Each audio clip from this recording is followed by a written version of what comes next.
The French army has seized Algeria in its revolt against de Gaulle. More on that later.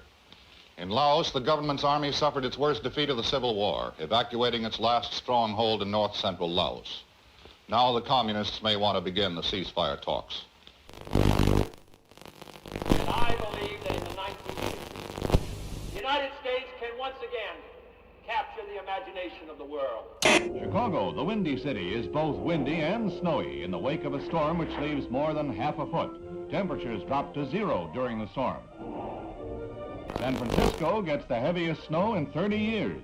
Children, many of whom have never seen snow before, are more spellbound than snowbound, but they soon learn what to do with the stuff.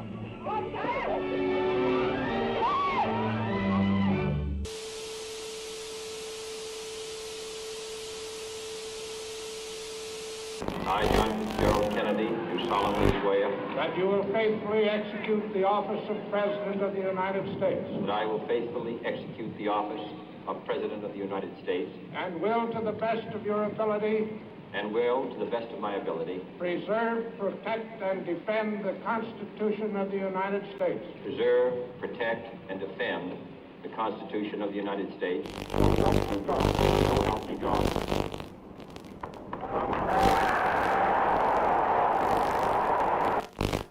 And so, my fellow Americans, ask not what your country can do for you, ask what you can do for your country.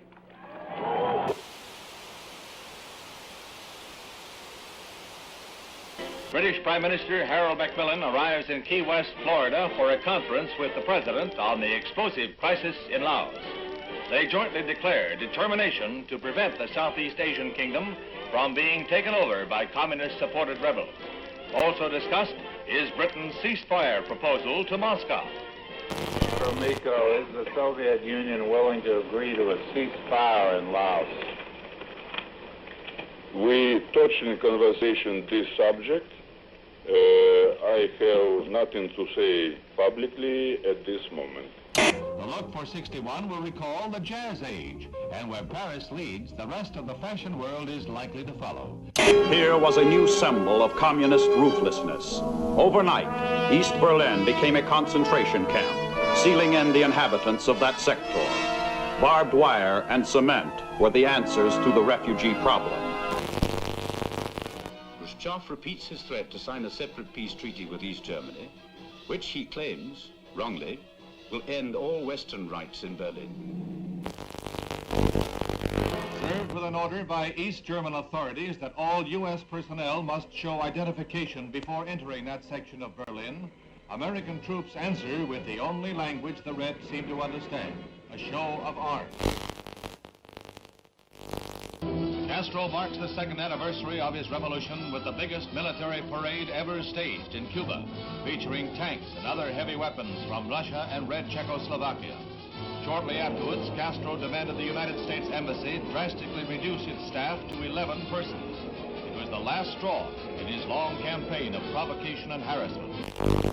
I believe that this nation should commit itself to achieving the goal before this decade is out of landing a man on the moon and returning him safely to the Earth. No single space project in this period will be more impressive to mankind or more important for the long-range exploration of space, and none will be so difficult or expensive to accomplish. The assault has begun on the dictatorship of Fidel Castro. Cuban Army pilots opened the first phase of organized revolt with bombing raids on 3 military bases. In Havana, Acting Foreign Minister Olivares shows diplomats rockets fired from the Cuban raiders, which he claims have U.S. marking. These charges are totally false, and I deny them categorically. The United States has committed no aggression against Cuba, and no offensive has been launched from Florida or from any other part of the United States.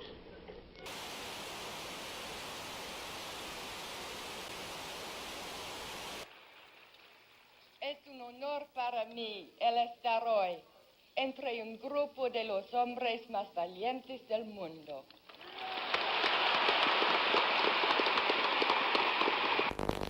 Castro gloated over his victory and told the world that Cuba was now a socialist nation and would hold no more elections.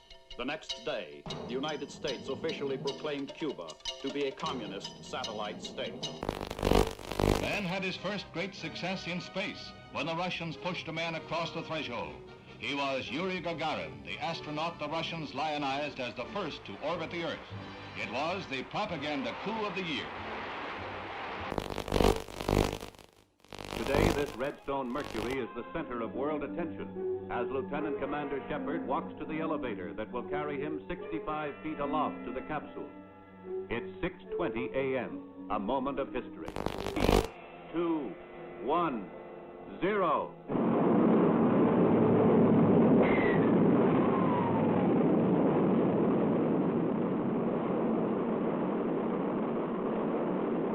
The rocket performs perfectly as it lifts the funnel-shaped capsule gracefully aloft.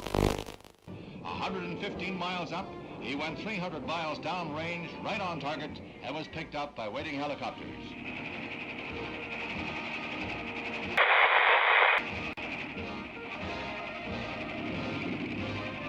The triumph of Alan B. Shepard, U.S. space pioneer. As the captain prepared to leave the capsule, explosive bolts on the escape hatch let go, and the Mercury is lost. However, the moon gets closer.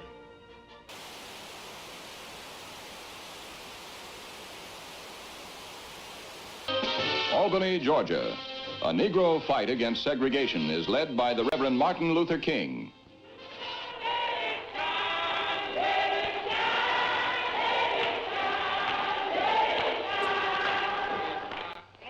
And if necessary, we must be willing to fill up the jails all over the state of Florida. Солнце. Шар превращается в колоссальный светящийся купол. Яркое свечение еще продолжается. В этом опыте оно длится необычайно долго.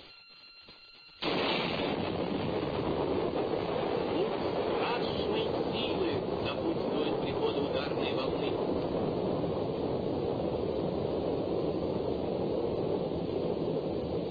Just why the Soviet Union would wish to detonate a 50 megaton explosion is something about which we can all speculate. At Oxford, integration at the University of Mississippi becomes a one-man crusade. When Air Force veteran James Meredith tries to register, the police lines are drawn, U.S. Marshals blocked. When university officials are cited for contempt of federal court, Governor Ross Barnett personally Negro applicant. Meredith goes away, and the federal government ponders its next move. The force is increased tenfold and more. It is not enough to avert a night of rioting, leaving 2 dead and the campus the shambles of a battlefield.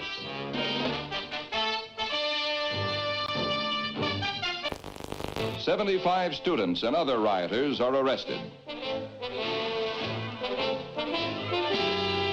Among those seized, former Major General Edwin Walker, who is charged with insurrection. And James Meredith becomes a duly registered student at the University of Mississippi. Sir, there's been a great deal of turmoil and conflict. 2 people have been killed. Do you have any feelings of guilt? Have you given it any second thoughts?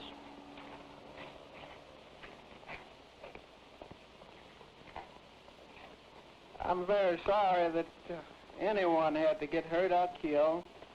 But of course, I think that's an unfair question to me. I don't believe any of you believe that I had anything to do with it.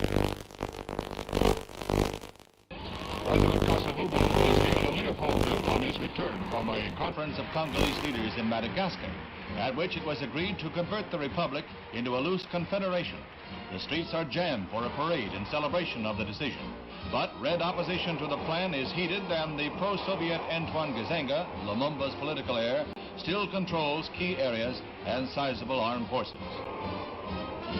The Congo's problems are far from over. Vienna was a neutral arena for a sparring match between 2 worlds. The men who hold the power to write tomorrow's history met a smile and no problem. The dictator and the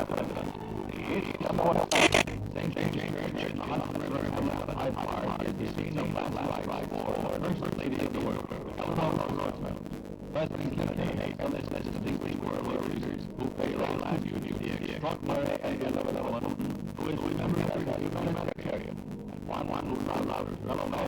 No strife, no prejudice, no national conflict in outer space as yet. It has a hostile force all. Its conduct has served the best of all mankind, and its opportunity for peaceful cooperation may never come again. But why some say the moon? Why choose this as our goal?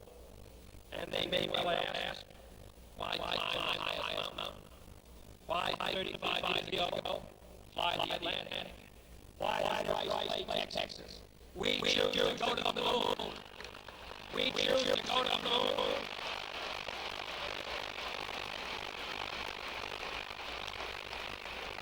We choose to go to the moon in this day and the other thing.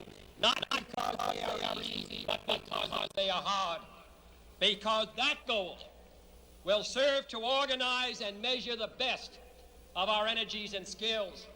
Because that challenge is one that we're willing to accept, one we are unwilling to postpone, and one we intend to win, and the others too.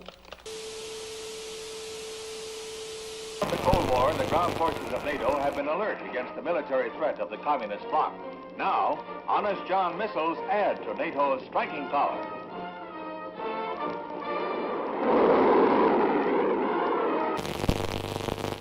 President Kennedy begins a tour of 4 space installations at Huntsville, Alabama, where he is greeted by Dr. Werner von Braun, space pioneer and director of this research and development center. The missiles on display are dwarfed by the mighty Saturn rocket. This booster is the first stage of the rocket that will put the 3-man Apollo capsule into a 2-week orbit of the Earth in 1964. Preliminary to a lunar shoot. Gemini, which was developed here, will allow 2 men to orbit the Earth for 2 weeks and will be used for experiments in outer space rendezvous and docking missions. This winds up the President's first-hand look at our space program and our progress in the race for space. The first deficit comes from a recession. If we can take the proper action in the proper time, this can be the most important step we can take to prevent another recession. That is the right kind of a tax cut, both for your family budget and the national budget. Chiang Kai-shek, leader of the peoples of Free China on the island of Taiwan, heads the celebration of the 50th anniversary of the overthrow of the Manchu dynasty. 11 million Chinese, strong with their dream of someday wresting their homeland from the communists, are marking the day that saw the end of 4,000 years of monarchy in China. Khrushchev declared, through the formation of the world system of socialism, the situation in the world has altered radically.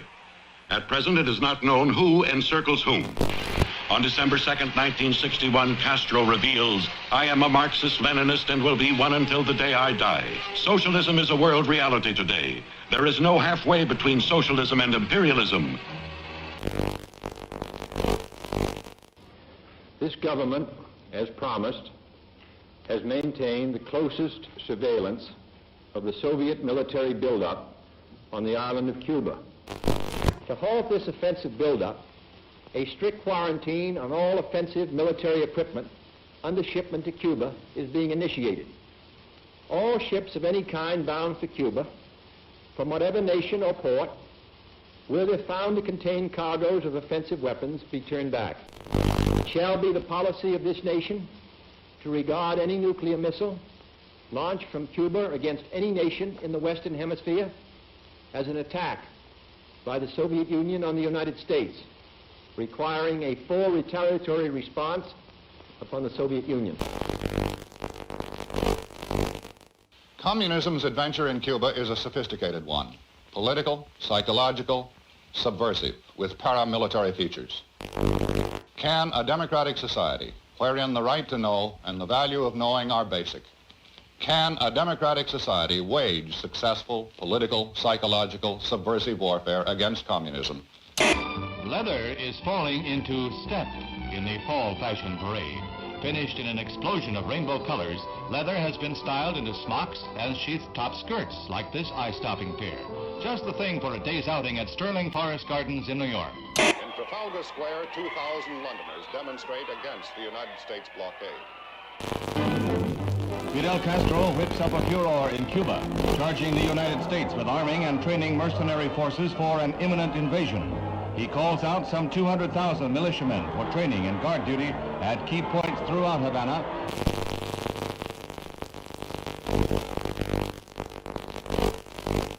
Khrushchev happily receives a gift of the Cuban flag as he lines up with a solid endorsement for the home-brewed anti-Americanism of Fidel Castro, the Soviet sole Western Hemisphere ally.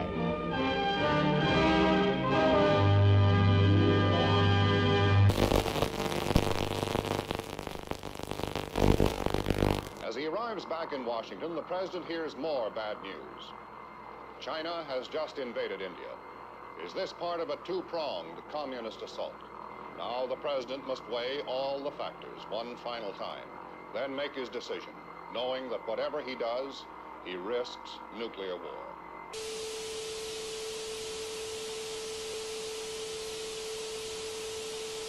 Meanwhile, the United States continues to reinforce its Cuban base at Guantanamo Bay, the naval depot that Castro wants the U.S. to give up.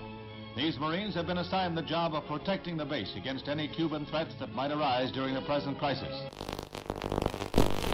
Mr. President, I am submitting today a resolution to the Security Council designed to find a way out of this calamitous situation. This resolution calls, as an interim measure under Article 40 of the Charter, for the immediate dismantling and withdrawal from Cuba of all missile and other offensive weapons. The inauguration of Abraham Lincoln as the 16th President of the United States is reenacted in the nation's capital 100 years after the event. There's a crowd larger than the original president this day, double the 10,000 of 1861. And the bright balmy day is in marked contrast to the gloomy overcast of a century ago. Scenes familiar from history books and movies come to life at the Capitol as Mr. Lincoln arrives. He is portrayed. The following is the letter which has just been dispatched from the President to Chairman Khrushchev. I think that you and I, with our heavy responsibilities for the maintenance of peace, were aware that developments were approaching a point where events could have become unmanageable. So I welcome this message and consider it an important contribution to peace.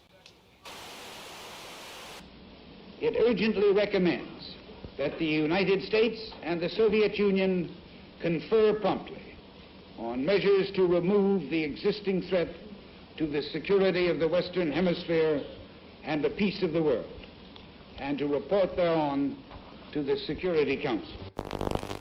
Earlier today, Secretary of Defense Robert McNamara announced that yesterday's photographic surveillance of Cuba indicated that the bases were being dismantled. But with increased United States aid and instruction, Vietnam soldiers learned to fight back against the communist Viet Cong. Helicopters become a crucial weapon against guerrillas who strike, then disappear will-o'-the-wisp in marshes. Southeast Asia and Berlin are not the only hazard areas in the orchestrated struggle of the Cold War. There is Cuba, from which Bay of Pigs invaders hobble back when their ransom is paid. The President visits the big missile center at Vandenberg Air Force Base. He becomes the nation's first president to see an intercontinental ballistic missile fired, when an Atlas D blasts off its pad to roar down the Pacific Missile Range in a perfect launch.